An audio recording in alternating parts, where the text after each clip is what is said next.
Sandy and I so enjoyed this podcast because it was a visit with old friends, but we forgot to ask them for their website. So rather than you folks having to get a hold of us to find out what their website is, I'm putting a couple bumps in here to let you know that you can find Guy and Ryan at www.wildhorizon.co.za. There we go. We're live. And we're live with South Africa. I know. We were just saying 10 years ago, this wouldn't have been possible. Welcome to Scuttlebutt Podcast. I'm Rich Mellon, and this is actually more got to do with our other series, our hunting series, Married to the Hunt. Right. And we are live with South Africa and with Guy and Ryan Swart. Ryan, are you moving things around there? You didn't want your dad to be on screen, or? It's just a little bit of chaos. We got a recording box that came up and wouldn't go away, so we couldn't see you at all. Oh. We're fully on track now. Technology. Yes. Well, it is. What was kind of prompted this was our Facebook memories have been coming up from 2019 when we were last over to South Africa to see you folks, and because of the last year of crazy and that, we can't travel, can't do anything. We were very much missing being able to go to South Africa and go hunting and travel with you folks. And so that's what prompted us to want to reach out and do this podcast.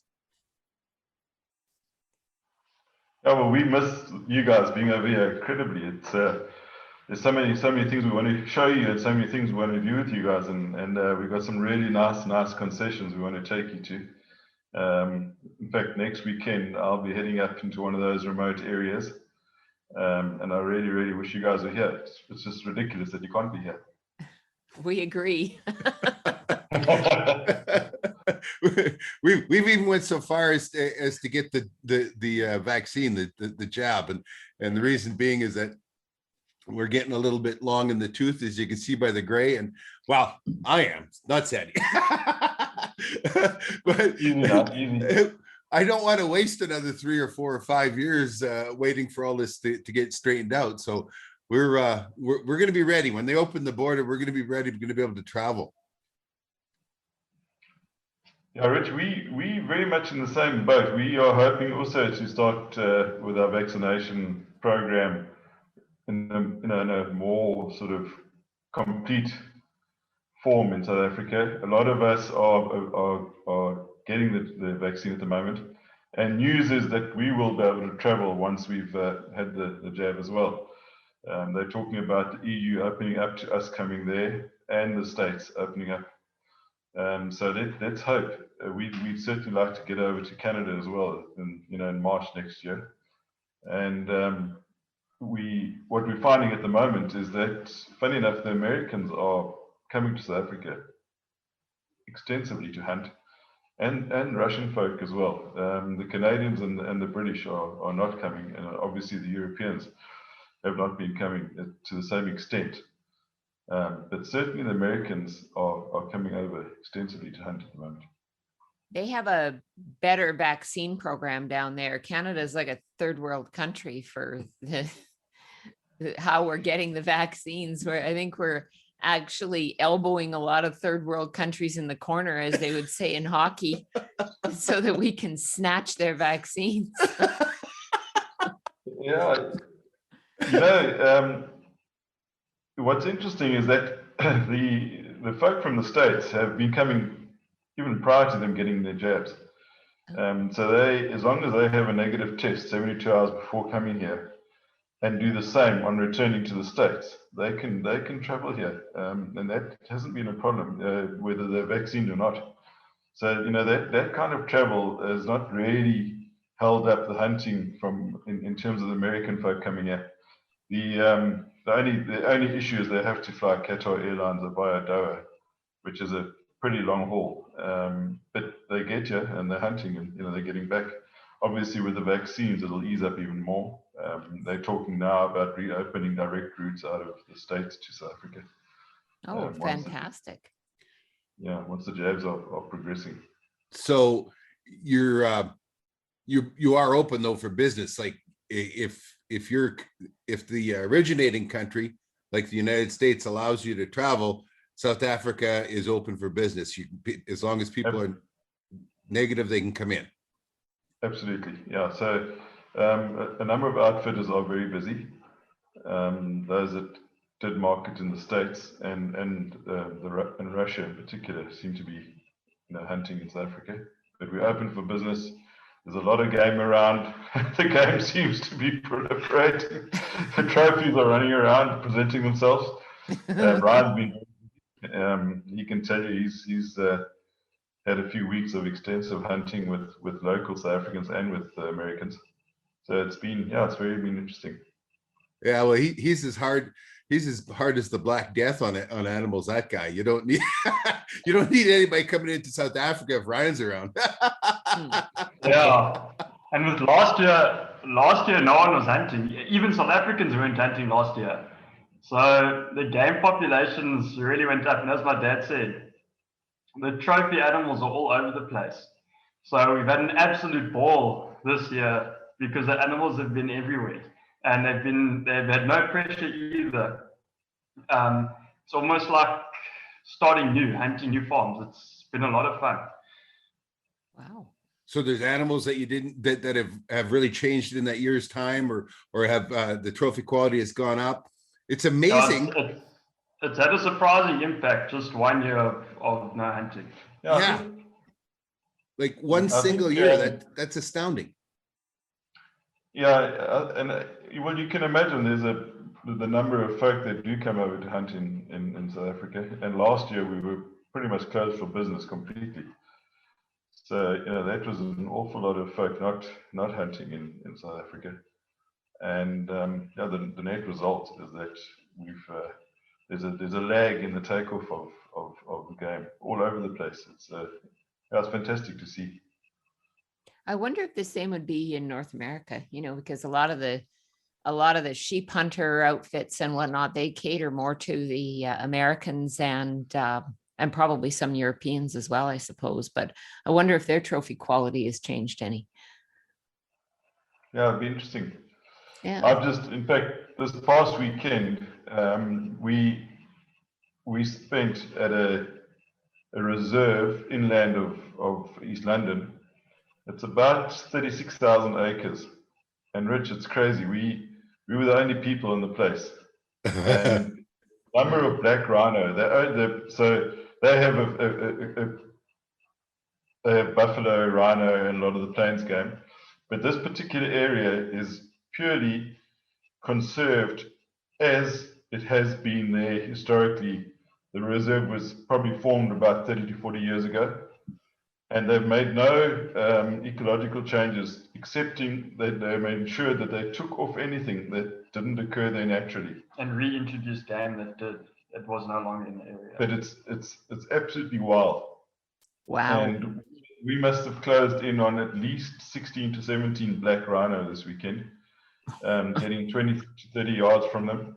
And it's such a nice thing to see. They're absolutely wild. It's crazy. And as I say, our group, the 6 of us, were the only people in the entire place, 36,000 acres. We closed in on buffalo, black rhino, and then obviously all the plains game, and kudu, and those sort of things. But it was really, really nice to get that close to all those black rhino, which is it's a pretty unique thing, because generally white rhino are what you would see if you were traveling in South Africa. The black rhino are in the thicker bush and less common. And it was really great to be able to experience that.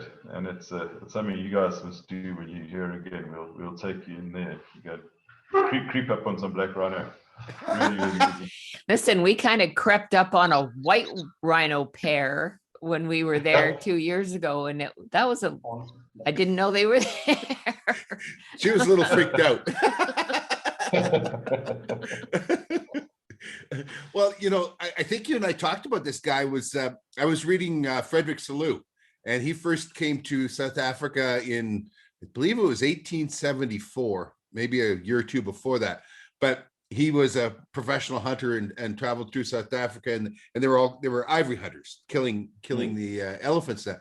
But back then, the black rhino was far more populous than the white rhino, and that the white rhino has profited from farming, from agriculture. Yeah, and yeah, look, white rhino are easier to manage and easier to control.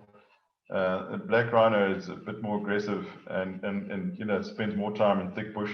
And I think the black rhino was more aggressive toward those hunters in those days. So they got hammered quite hard by those guys. I mean, Salou and those guys would just shoot 4 before breakfast in case, you know, they weren't too particular. But it's really great to see these populations here at the moment. It's fantastic. So this reserve that you're in today, or on the last couple of days, is it an area that's going to be hunted, or were you hunting? We weren't hunting, but it is possible to hunt there. Yeah. Okay. 36,000 acres. People have no idea the size of some of these places. You know, that's gigantic. Yeah, and it's so impressive because it's got very few roads. So you literally it's just a massive wilderness. You know, it's special. It really is special. Yeah, you got to see it. I know the one place we hunted with you, Mandalay, and we would be up on the one hillside. You know, the valley floors below you, and so you're up on pretty good ridges there. But as far as we could see, was the area we could hunt. We could see for miles and miles, you know, down through the valley floor, up the other side. I mean, it was all height of, if I understood Clint right, it was all height of land was the boundaries in that. And it was just astounding how big that area was. Beyond it. Yeah. You could even see where breakfast was.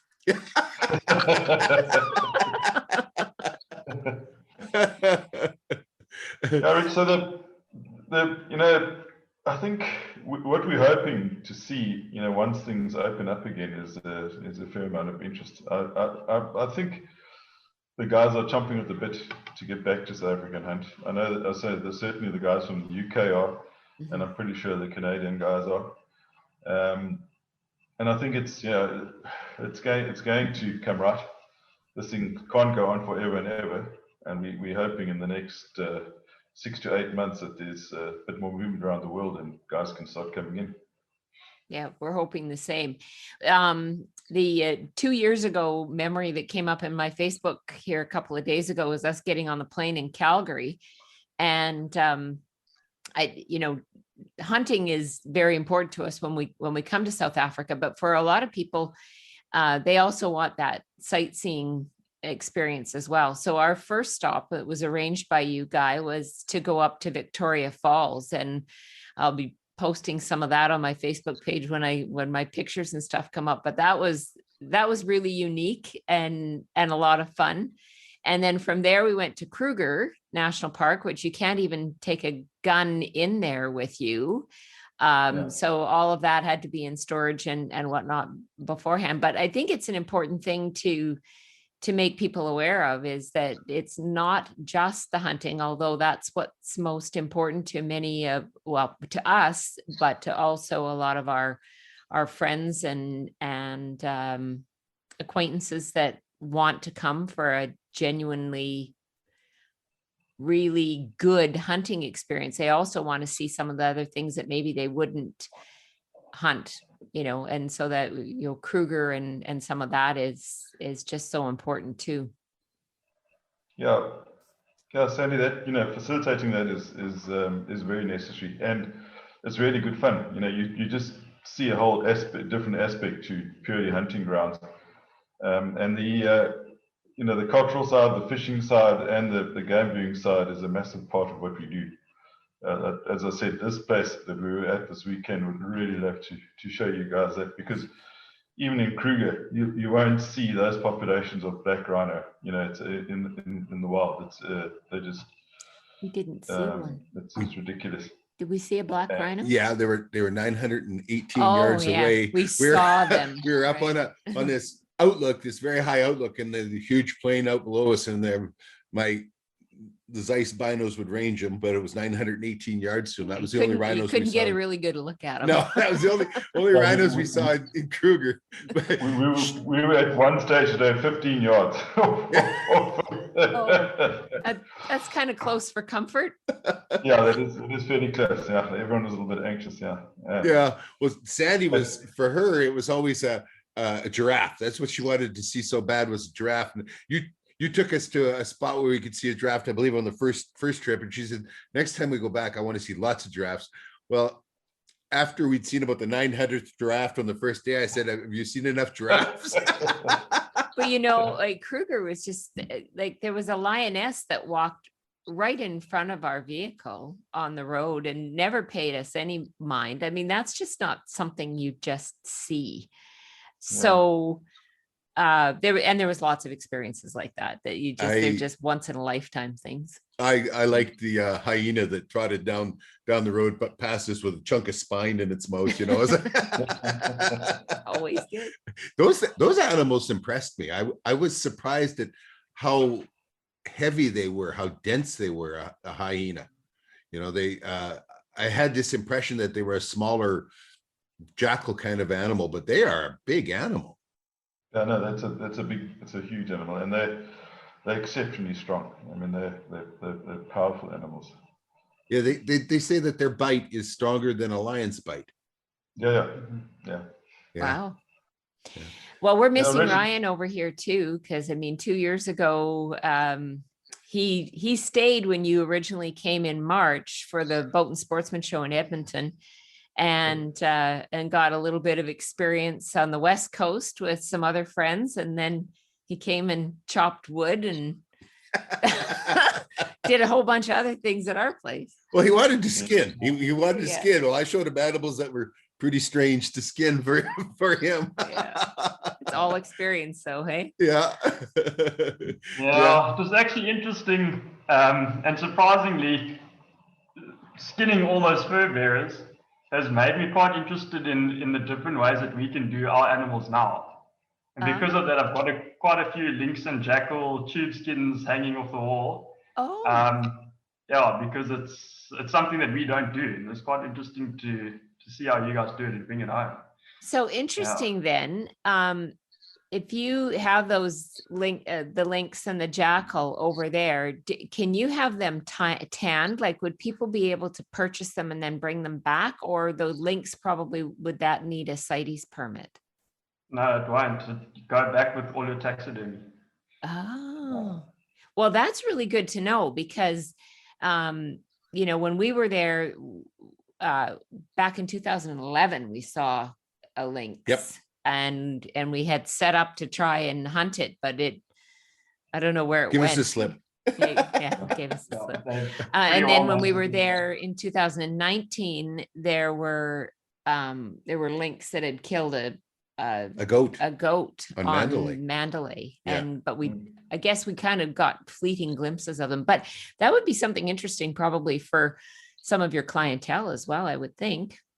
How come you haven't sent me any pictures of these? Of these case-skinned animals? I would love. I thought you hadn't done any of it. I would like to see some. I'm waiting to get them back. Most of them are still lying in the salt at the moment. Oh, we okay. don't have the climate to dry off the skins like you guys do. Yeah. So everything has to go in salt first. Of So course. most of them are still in the salt. Yeah. That makes sense. Yeah, you don't have to be here very long to realize that we're pretty dry. Yeah, I'd say.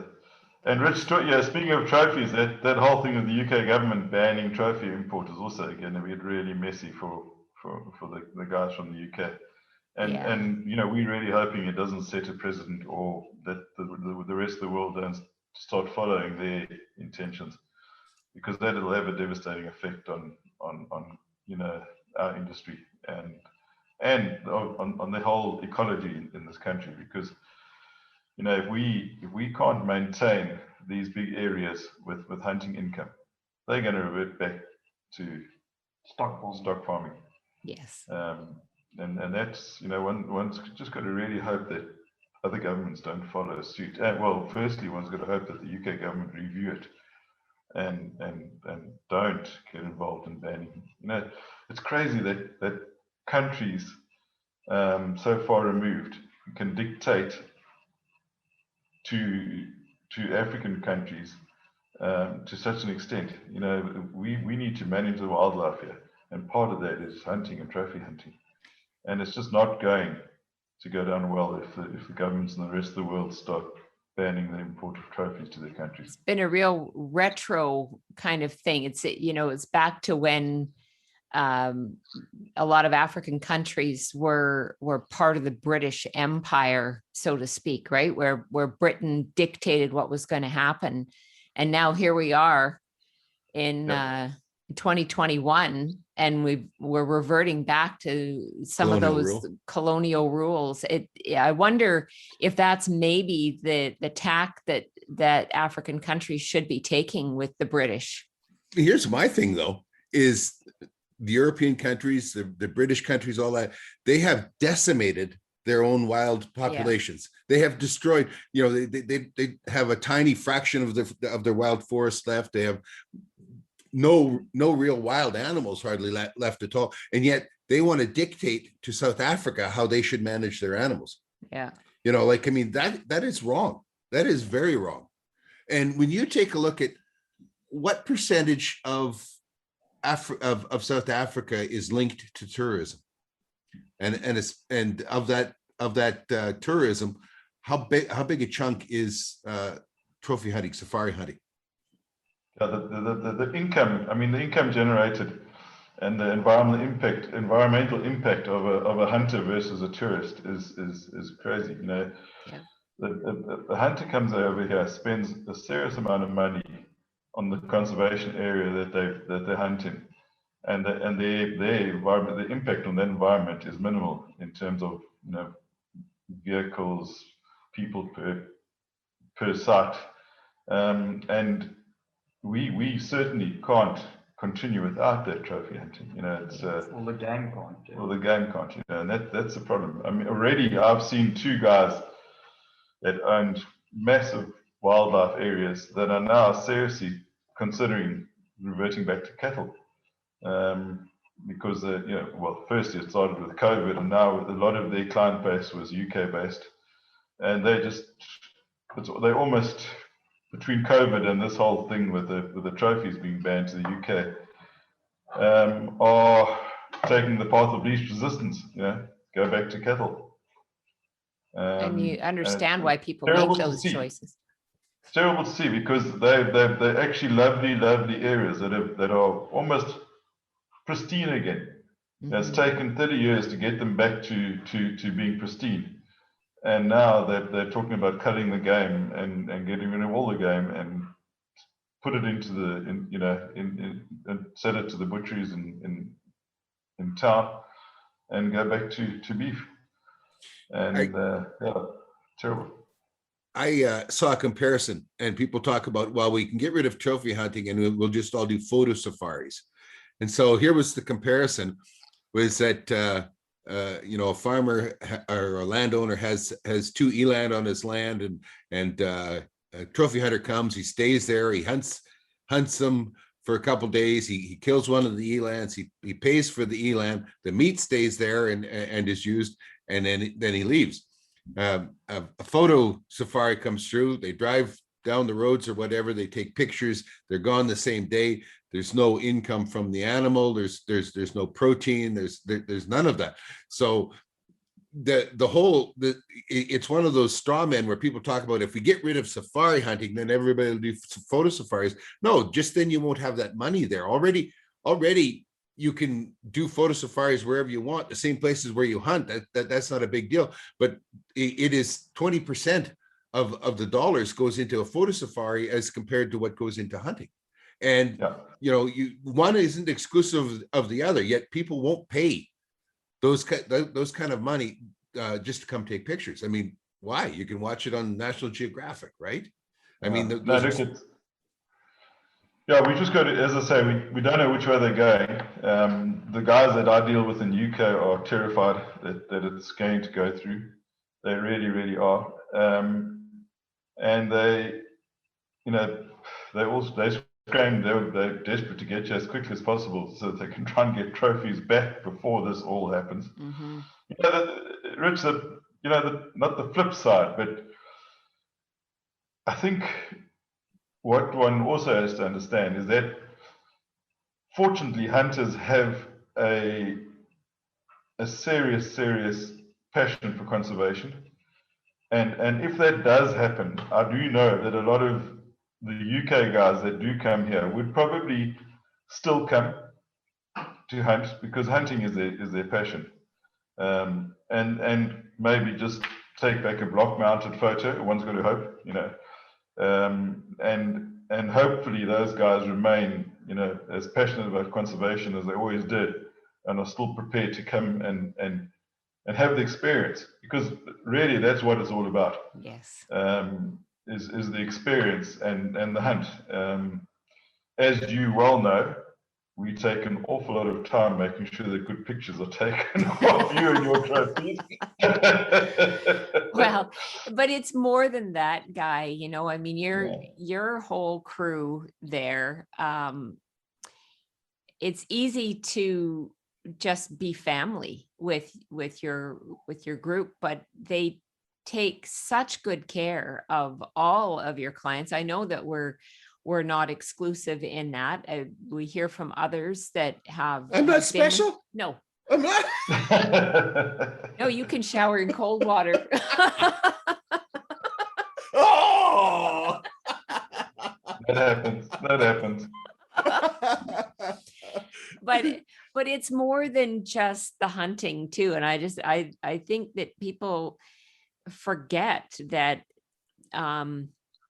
there's so many people that depend on the wildlife for living. It's not just the outfitters, it's everyone. It's everyone in the towns that are nearby. It's all of your staff, whether that's your cleaning staff, cooking staff, all your PHs.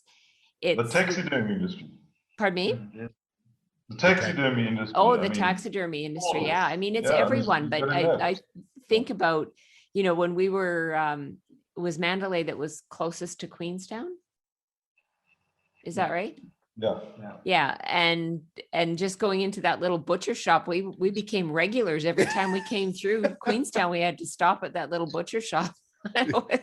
You know, it's just things like that we remember. And as we're thinking about 2 years ago getting on the plane in Calgary to come your way, all of a sudden we start thinking about those things, you know. I mean, the little butcher shop, you know, everything that just goes into a trip like that. It's not just one thing. It's just such a explosion of experience. I said I wanted to go buy coffee from the grumpy lady in the gas station. Sandy and I so enjoyed this podcast because it was a visit with old friends, but we forgot to ask them for their website. So rather than you folks having to get a hold of us to find out what their website is, I'm putting a couple bumps in here to let you know that you can find Guy and Ryan at www.wildhorizon.co.za. You know, one thing that I want to talk about, which is really cool because our culture is moved on a bit from this, but you, Guy, are a professional hunter, and now Ryan, you are also a professional hunter. This is a very cultural thing with it's not just an industry, but it's taken very seriously. And for you to get your certification as a professional hunter, Ryan, give us a little background about what all was involved in that, because you're more recent than your dad. He was probably, they still were showing best kill shot on a pterodactyl or a Tyrannosaurus Rex or something back then. But He's still learning. Getting certified isn't a big deal. Generally, when you go to pass all the tests, they assume that you are already accomplished in the field. So it's more of just a short finishing course. But like I said, if you haven't been doing it for a while, then you're not going to get through. So in terms of your theoretical things and the practicals that they test you on, it's not a long time and it's not a long course. but you have to be relatively experienced to get through it. Fortunately, I grew up with my dad, so I've been doing it for quite a while compared to other guys my age. But yeah, it's helped me. Yeah, Rich, I think that, I don't think the learning ever ends. Becoming the professional hunter involves the legal side of it, all the sort of theoretical side of it. And there's the number of exams that are going to be passed, and you've got to qualify. The real apprenticeship starts when, I think before you go there, and then really gets going when you finish there, because that's when you spend time with guys like Clint and Ian and people that have been doing it for many years, and you start learning the skills of not just hunting and skinning and tracking, and it's also dealing with people and understanding your client, understanding all the clients, and understanding how your client reacts in the situations when they're in field. Different guys react differently when they're on animals. You guys are fairly accomplished hunters. We sometimes exposed to folk that are not very accomplished hunters, and that's when your sort of talent and your skill and your experience comes forward. Is when you've got to deal with folk that are sort of first time in Africa and haven't done a lot of hunting. Classically, we often get folk from the UK that are largely bird hunters or bird shooters, come over and they want to do antelope hunting in Africa, and it's quite a different kind of hunter, a different kind of person. That you got to teach them how to stalk. You got to teach them where to shoot an animal. You really got to spend time with them before you get onto the animal, and it's identifying those situations and knowing how to handle them, and making sure that person goes back with the best experience they have, that they could. And that takes a lot of time and a lot of experience and a long time. And Ryan's certainly getting those hours in at the moment. 10 o'clock at night, 11 o'clock at night, making sure that the salt is properly into the skins and the skins have been properly prepared for the taxidermist. 4 o'clock in the morning, having the coffee ready for the next day's hunting, all forms part of it, and then you've got to identify the animal, make sure it's the right length trophy, get the guy within his comfortable shooting range, get him comfortable to take the shot, because you've got to make sure that the person has the best experience he can.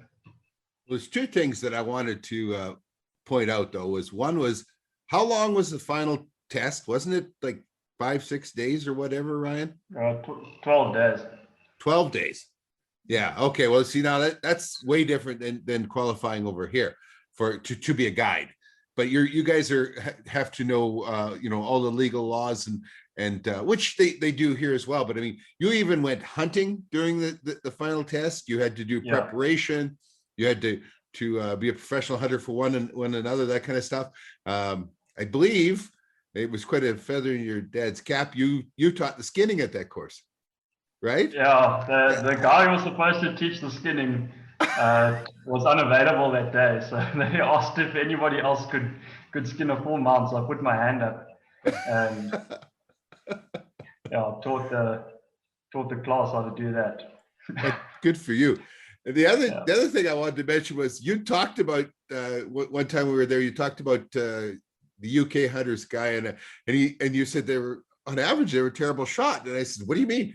He says, well, it took us a while to realize, but he said they all shoot shotguns and they're all used to moving game, like the bird's moving. And I said, so I thought about it. I thought, you're right. That's probably a big thing to overcome. So once you realize that you had to adapt for their situation, and you couldn't make the game move, but you could make sure that they understood it wasn't moving, and it made a big difference. So that's interesting.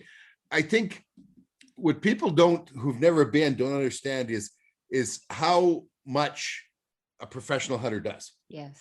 Well, we were talking about that too this week, and that just, you're kind of like one man or one band Hospitality. hospitality industry, right? Exactly. Like it just like there's everything, you know.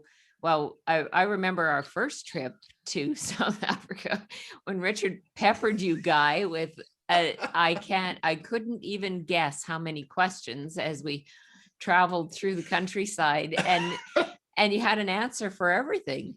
And that's really important too for people who may, you know, I mean, we always thought we'd come to South Africa once, and now we're thinking about planning our fourth trip. So it happens to people that way. But when you go, you want to know so much about the area, or we did anyway, about the area and the people and the customs and everything.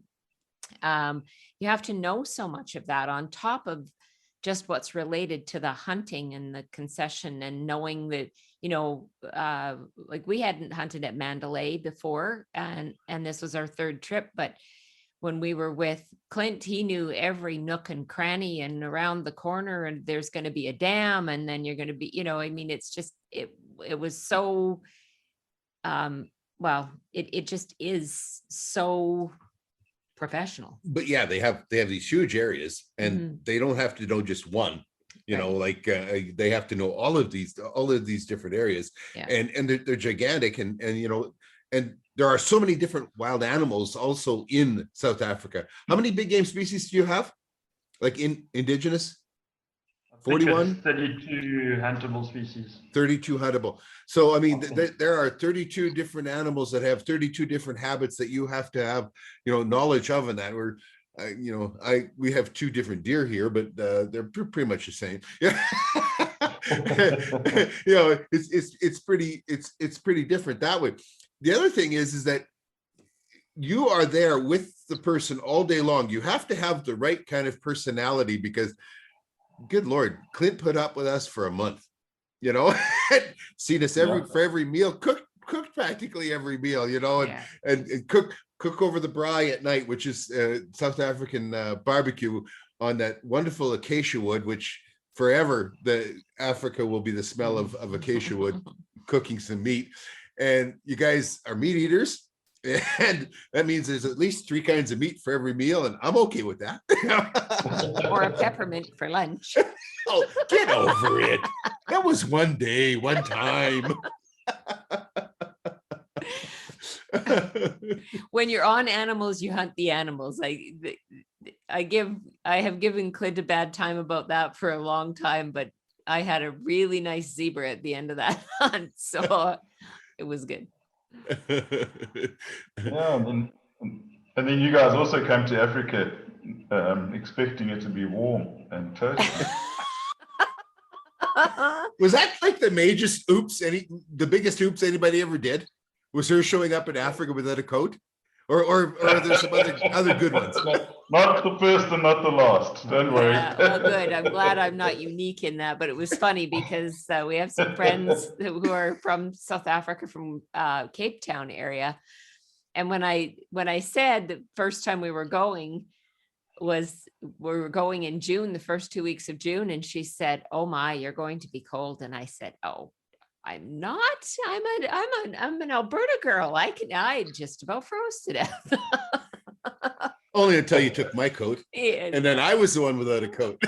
You know, it happens. So you've been talking to me. You've been sending me pictures. You and Ryan have been going up northwest, I believe, to a different area. Yeah, it's near a town called Crofronet. It's about 20,000 acres of low fenced, completely free range hunting. So you can only hunt there June through to August, but it's really, really remote, and you know it's very different to a lot of the scenery that you guys have hunted. That's cool. Shooting mainly springbok, kudu, waterbuck, steenbuck, those kind of things. But really, really nice and remote and quiet. And I'm headed there next Friday. Ryan's got another hunt. He's guiding again next weekend. So I'll be going up myself. Cool. Going to look for some kudu for myself. so that's really interesting because you hear a lot of people talking about free range, and a lot of people who haven't been to South Africa to hunt, and even, you know, when we talk about 20,000 acres or 30 some thousand acres, then you get people that talk about, well, we only do free range, but I don't believe that they are talking about what the definition of free range is in South Africa. So can you give us a snippet of what that is? When we talk about free range, the borders of the farm don't stop the natural flow of animals. So that 20,000 hectares, all the animals that occur within it can move freely within it and beyond its borders. On a lot of the farms, the game farms that we hunt, the game's limited into the hunting area, so the 30,000 or the 10,000 hectares that you're hunting. So free range farms are typically more difficult to hunt because the game's distributed over a bigger area. Yeah, I think something or a concept that is misunderstood. The free range hunting, a lot of the areas we hunt are that big that even though they may be high fenced, the area is so big that it doesn't affect the natural movement of that animal or of those animals. They would only move 3 or 4 or 5 or 6 or 10 kilometers, and the area that you're hunting in is much bigger, is far more vast than that. So there are fences. There are going to be fences somewhere. Eventually, you're going to get to a fence. You probably find Tanzania, central Mozambique, Zambia are the only places that you're really going to get pure free range hunting. In terms of the hunting in South Africa, in June, July, August, and in conservancies, which is where we do quite a bit of our hunting, it's all low fenced, and it doesn't slow the game down. You know, the game can jump or go through those fences, so they're not restricted by fences. As Clint says, most game, if you throw a bucket of water at a fence and the water goes through, the game will go through. So, you know, those low fences don't restrict the movement of animals. High fenced areas, obviously, you do get small high fenced areas, but we don't utilize any of those. We always work on a basis that the fences would not restrict the typical habitat of the animal, of the game. And that's pretty much where we are. A lot of the conservancy hunting and the free range hunting in June, July, August is very much low fenced. Yeah, there's no restriction. The animals move. I guess the biggest difference is between the free range or the low fence and the game conservancies is the game conservancies own the animals and they control when they're hunted, and the free range can only happen in June, July, and August, right? Yeah, for certain species. Yeah. So okay. Yeah, so not all species. Yeah. Generally, the species that historically have naturally occurred in the area have a hunting season, and the species that we introduce to the area will have no bag limits and no hunting season.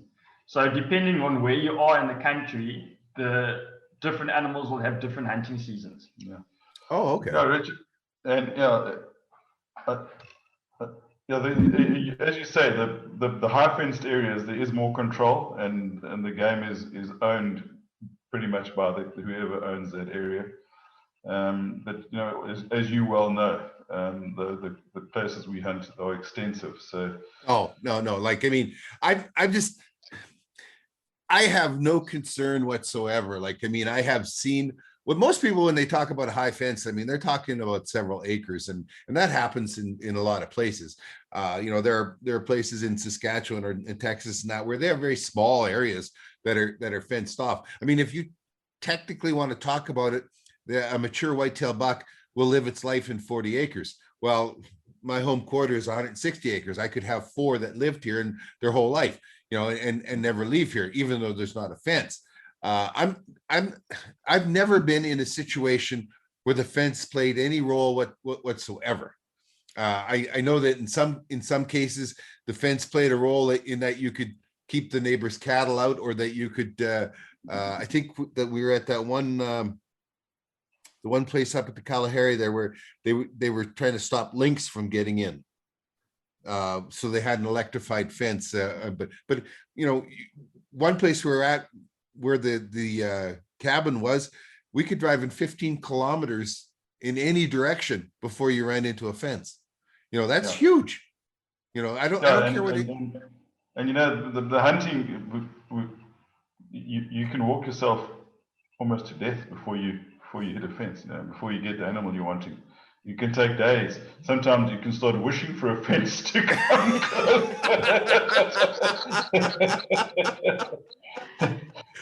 Well, I know we were all pretty flat-footed by the time we left the Kalahari the last time, because we'd walked so much. Even Des was really suffering, and all of us had some kind of an ailment, I think, by the time we were finished. But it was good. He didn't like the sand at all, did he? No, well, the sand was hard on everybody. I think Clint had a bum ankle, and my hip was bothering me, your back, and then I don't remember what I think it was his back that was really giving him some trouble. So anyway, it's just, it's hunting, and you're going to run into situations like that wherever you go. If you're really diligent and you're not just traveling around in a bucky, How is Des doing? No, Des is good. I had a long chat to him the other day. No, he's doing very, very well there. Yeah. No, he's he's like. He's a super of guy. course. Sandy and I so enjoyed this podcast because it was a visit with old friends, but we forgot to ask them for their website. So rather than you folks having to get a hold of us to find out what their website is, I'm putting a couple bumps in here to let you know that you can find Guy and Ryan at www.wildhorizon.co.za. How is Canada at the moment with COVID? Are you guys dropping off? Oh, Yes, yeah. we are. Yeah. It has been dropping probably the last 2 to 3 weeks, particularly in Alberta. That's really the numbers that we see mostly. And now I think in Alberta, we're under 500 people in hospital. And the numbers have really dropped off. Even the number of positive tests that are coming on a daily basis have been dropping quite extensively. And we're at what? 60? And we're at 61.5% of eligible Albertans have had at least 1 dose of the vaccine. So eligible is 12 years and older here. Yeah. And you no longer have to fit into an age grouping in order to be able to get your vaccine. It's just whomever. They have employed all of the pharmacies pretty much, which was brilliant. Which was a brilliant idea. Rather than having people come to one central location for vaccines, now you can go to a number of different places, and so there isn't a congestion of people. But certainly we've had our first one, and that was 3 weeks ago. And the pharmacist who administered it for us said that he would call us when we could come back and get our second one. So we're hoping that by the time, we're sort of planning for next year at this point, I would say, to be able to buy a plane ticket and come and see you. The East, South Africa at the moment, certain provinces seem to be having a bit of a resurgence. In the whole country, we're looking at an average of about 3,800 new cases a day on average. Our province is sitting at about 80 new cases a day. We've got 161 people in hospital with eight people in ICU in the whole province. So there are 161 people with COVID in 103 hospitals right as we speak at the moment. Wow. Which is and so what is, sorry, what's the population in the province that you live in? I would be lying if I had to tell you. I don't Okay. know off the top of my head. Well, we don't want that. The whole country is sitting at about 65 million. Right. And we sit, as I said, we're sitting at just under 4,000 new cases. But this evening, they're talking about upping the restrictions a little bit. It's slowly been climbing. And the problem with it is that it does get exponential. So they are going to come in with a few tightening down. I must say the country's been pretty freed up for the last 2-3 months. Really, I mean, you wouldn't say that there's a pandemic if you had to drive around. Right. So I think it's probably not a bad idea just to try and quell this next wave. But certainly our province seems to be not too badly affected at this stage by any means. So in terms of vaccines, they're busy with the over 60s at the moment. And it seems to be going pretty well. My parents have had a lot of the folk that we know have had their first vaccines, and they also are doing it at all the pharmacies, clinics, hospitals.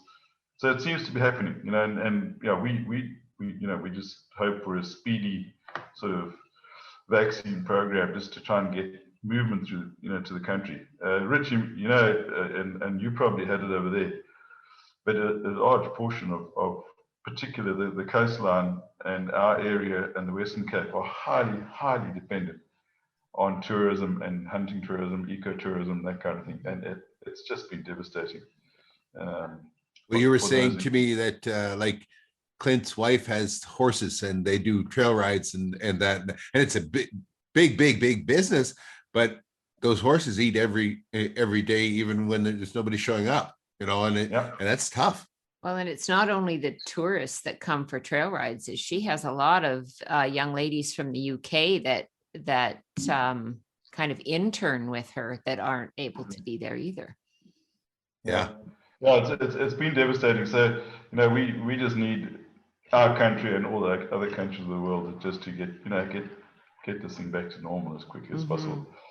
And that's what we've got to hope for in the next year. And get you all back here. Yes. Well, and for you, hopefully, to come back to Canada for the Edmonton Boat and Sportsman Show as well.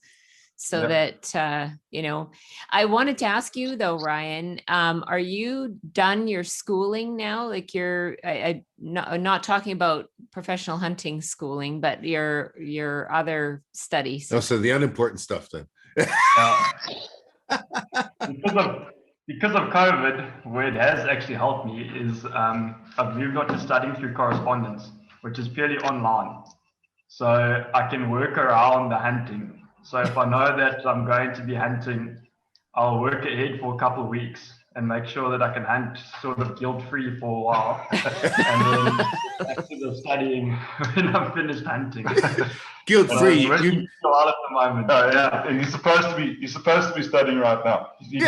Well, he is. This is really 8 days studying. of hunting, and you're supposed to be back studying. Isn't it amazing? Isn't it amazing that when you say guilt-free, how much guilt sounds like your dad's voice? So tell us about your hunting right now. What you've been exercising that freshly minted PH card, and you're doing some outfitting, or here we'd call it guiding. Tell us about it. You sent me some great pictures. So mostly right now, I've been doing local hunts with South African guys.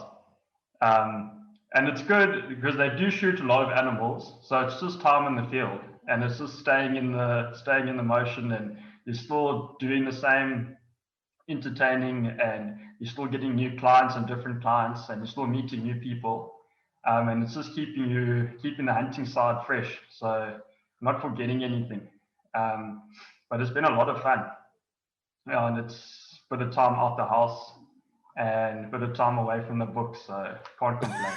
And also, I think what's important is because of where he's been hunting, they're very particular about the trophies and maintaining the genetics. Yeah. So what it is the farm, the area I'm hunting, which is quite a big area, has implemented a management strategy where everything we do is from the bottom up. So we're looking for mature animals, the smallest mature animals to shoot at a very reasonable price. So for instance, if you see a kudu bull that's mature and finished growing, and his horns only measure 45 or 46 inches, then you shoot him rather than trying to find a big trophy. Because as you eliminate the smaller breeding animals that are mature, your brackets improve. So you're only leaving the larger animals to breed. And it's proved to work very, very well. And the local hunts that we're doing with the South Africans, it works well for us because, or for them, because the South Africans aren't very trophy motivated. They're more hunting and venison motivated. So they don't mind shooting a mature animal that won't measure as long. So we're shooting a lot of animals, and it's all from the bottom up.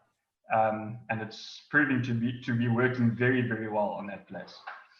Well, that's fascinating. I know what you mean. Because we have South African doctors that are friends here, and they hunt on our place, and they are gleeful about shooting a doe deer, and they shoot them in the head. Don't matter how far away they are, they shoot them in the head because they want to make biltong or whatever. They don't want to waste any meat. It's very important. That's a nice thing to see. You know, what animals are? Pardon me. What's critical is that they're constantly judging animals that are they must be finished and below a certain length at a hell of a distance, and you got to spend a lot of time deciding that that's the right animal. You know, I think you shot on at 400 and something yards the other day. But all it comes down to is a kudu, which isn't a difficult animal to judge. We look at different profiles. So we take lots of pictures of the game on the farm and we profile them. And what helps a lot is once you've profiled an animal and then shot it, to measure it. So to see how close your call actually was. And because they all have so many different horn shapes, and the tips are always, one's a little bit longer, one's a little bit shorter, or the curls are slightly deeper on one, you get used to a specific type of animal. So we're looking for maybe a profile of kudu, which I'm happy to go and shoot, but I don't see that kudu. I see one that looks similar. I'll still know that I'll shoot it because I've profiled one that looks similar, so it'll probably measure the same. So we spend a lot of time profiling animals, looking at animals, and getting your mind into what animal you're looking for and what animal you're trying to harvest. So we work at the management program quite intensely. And then every animal that we shoot, we dissect quite carefully as well. We look at how old do we think the animal is with the horn growth that it has. How many years does that resemble? How many years do we think it has left to live? How many breeding years does it have left? And that helps to, just by looking at the horns, we already know what a 6 or 7 year old animal is, or what a 12-year-old animal looks like, and which ones we're happy to take out the breeding. Because if we see a really big animal, but we know that it's a 10 or 11-year-old animal and it's past its breeding time, we're happy to take that one out because it's not passing on its genes anymore. So it's a big learning curve as well, because there's not a lot of places that do that as intensely as that farm. So you learn a lot about the animal by hunting there. Yeah, it's pretty fun. Explain to our listeners, how is a kudu finished? At what point is a kudu finished? Like as far as his horns go? His horns on the third turn must either be pointing straight up, be hooking slightly forward, or have turned into an extra turn and be flaring outwards.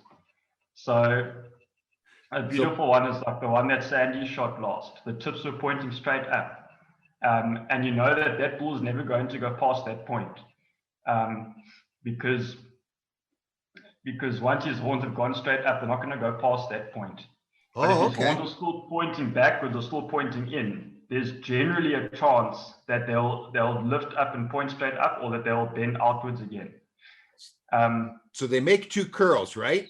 What we're talking about is that those horns actually make two curls, and it's at the top there. So if it's After pointing the straight third up, curve. that's done. But if it's got a Generally little, speaking. if it's got a little Got a little curve one hook way or the forward, other, yeah. even better. Hook backwards, leave it. Still Oh, young. okay. Hook forwards or hooking off to the side, then use a shooter. Okay, Yeah. perfect. What is your toughest animal to judge? Kudu are pretty tricky. Oryx by far. Oryx is a difficult call. Nyala can be pretty tricky. Most of the spirals are pretty tricky. But I would say judging an Oryx, especially if he's not in a herd, is exceptionally difficult. Yeah, an Yes. oryx on its own is difficult. Yeah. When there's no comparison. An oryx at 300 or 400 yards on his own, and there isn't a herd around him, is very difficult to judge accurately. Yeah, I can imagine. That's really But cool. that's where those optics come in, eh? Mm-hmm. Quality. Zeiss optics help a lot with the hunting. Yeah. I don't know what's tough about oryx because we've shot two. They both are great. Testament to the professional hunters. Yeah. Well, that was because of Clint. You know, as Clint said, we were talking when we were hunting mine on the last trip. We were up at the Kalahari and we talked about how big ones he's ever seen, and that he's never seen a bigger one than hers yet. So that and aardvark. Every time we go, we see aardvark, and he can't believe that. So Ryan's binoculars are now tied together with wire. They've been through the bush so many times. Wire and cable ties. Those nice conquests are held together with wire and cable ties. No. Well, Yeah, The glass is still perfect. the glass is still perfect. Yeah, that's all that matters to me. I have to get them back and show them. Or a picture. They're at literally least. held together with wire and cable ties. Oh, Yeah. that's funny.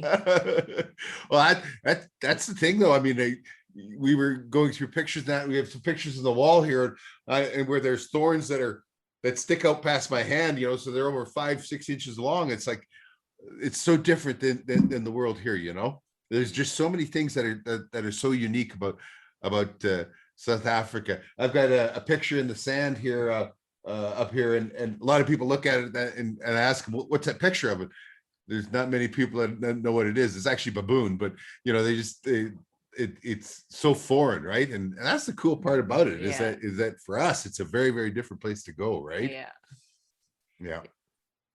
Well, we should need to get back here. We got lots to show you and lots of places to Lots take more you. to see. This is almost really a bad thing to do because now we're really going to be passionate about. You just want to get back in business class to fly there. That's all. It's a long trip. It's nice to be comfortable or semi-comfortable, I guess. You know, here's the other thing though I want to talk about is do people understand the costs that are involved? Like, I mean, what an incredible great deal hunting in Africa is.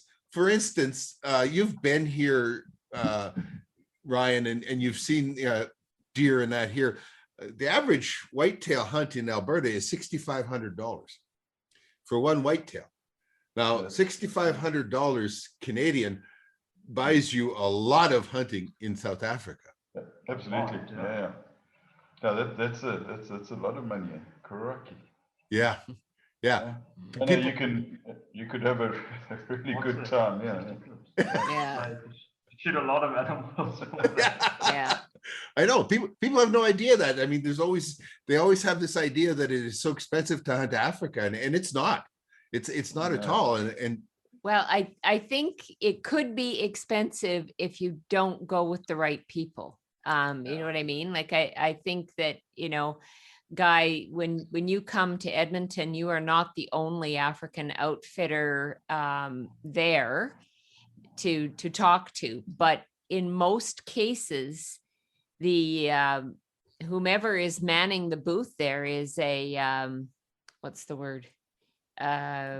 He's a broker a or broker or representative. yeah, but it's not the person that you're going to go hunting with. And so for the benefit of people who are listening or watching this podcast who've never heard us talk to you or about you before, I think it's a really quite a unique experience in South Africa to be met at the airport by the guy who's gonna, who first of all saw you at the Boat and Sportsman show and corresponded with you, met you at the airport, takes you to your hunting concession. I mean, everything is so very personalized with your group, and you have a group of people who work with you who are long time employees or contractors or whatever the situation is. But I mean, it's not a bunch of people just coming and going because this week it was a good deal or whatever, right? It just it can't be stressed enough, I guess, that just because you get a bargain hunt, a show special or whatever, it could be more expensive to go on a trip like that. Yeah, we firm, well, there's a bit of an antithesis in this. We treat every person in a way that they must have the best experience possible hunting with us here. What we do know is that many of them think it's their once in a lifetime trip. However, it's never once in a lifetime. Clearly not for us. And you really shouldn't tell them that, because then they're worried about, oh, I shouldn't do it the first time. It's kind of like crack, I shouldn't do it the first time. I've got a professor from a university in Ireland whose wife is very concerned because her husband's had 6 once in a lifetime trips to Africa. Yeah. Sure. But every person must have absolutely the best possible experience that they can when they're with us. That's what we strive for. Here's the thing that I want to point out, and this is so important. And I mean, it's people who have hunted the world a little bit, and we've been with many different outfitters and professional hunters and that kind of stuff. You folks, hands down, the passion that Ryan was showing there when he was talking about judging an animal, and that you won't let somebody shoot just an animal, and none of us know what these animals look like. So, I mean, the very first time, that I went kudu hunting, and Clint walked me by 4 animals that I would have gladly shot every one of them. Each one of them was finished as you were talking, but they were 40 or 42 inches long. I ended up shooting a 56-inch one, just a giant. But I mean, that's the difference between a 135-inch whitetail, a 5x5 that's all there, and a 170-inch whitetail that's all there. If you only just see that one animal and you don't know, I mean, you could be very happy shooting it and then later on learn the truth. But you guys won't let that happen. You guys are all hunters yourselves, and for you, it's the trophy is just as much your trophy as it is my trophy. And my hat's off to you. I mean, you guys have been awesome that way, and I trust implicitly. Even though we had a situation in Kalahari on the last trip there, when Clint says shoot, I had just seconds to shoot that oryx that I shot, the Hemsbach, and it was way too rushed for me, but I trusted him, and it's a phenomenal animal. I'm hoping that I'm expressing here that not many people have ever earned that kind of trust from me, but you guys have. And I mean, you make sure that people are having the best hunt and getting great animals. Oh, we appreciate it. And well, that's what we strive for, and we appreciate that sentiment. Yeah. Did I talk over you? No. I just think that that word trust means an awful lot, right? Just, I mean, and we have hunted every trip that we've been there. We've been with Clint. He knows us, and he still wants or spends time with us a whole month at a time with no breaks. I think he's a genuinely great person, but he trusts us, and we trust him, so that when he says shoot that one, that's the one. And it was the same with my kudu, because we hunted for 4 days and whatnot. But then, because we hunt with knowledgeable people there, we're always on the lookout for whatever it is that we know he's looking for, or whomever we're with, right? So that last trip when we were up and we had to go through the fence, and we were driving up, and I was sitting in the back seat, and I happened to glance over, and I glanced again, and I said, Clint, can we stop? I saw something back there. And he goes, I saw something too. So then he went over the hill, and there was a buffalo. And we would have met face to face if we hadn't, taken a bit of a detour that morning for something else. But you find yourself looking for the same things, although obviously judging a kudu would be. I love this one though. He says, well, we're just going to go down here and we just got to kind of scoot like a warthog underneath that tree there. And he says to me, my butt look like a warthog? No, dear. you got the gun? No, dear.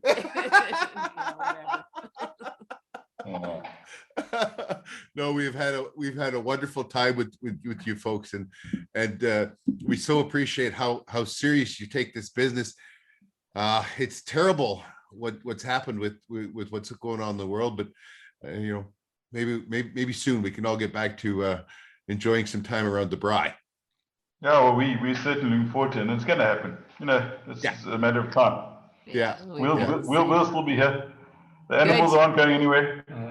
Excellent. They'll just be bigger by the time we get there. Well, we've taken up a bunch of time here. We're well over an hour and hour. Yeah, someone must get back to his studies. Okay. So thank you folks for spending some time with us, and we really appreciate it.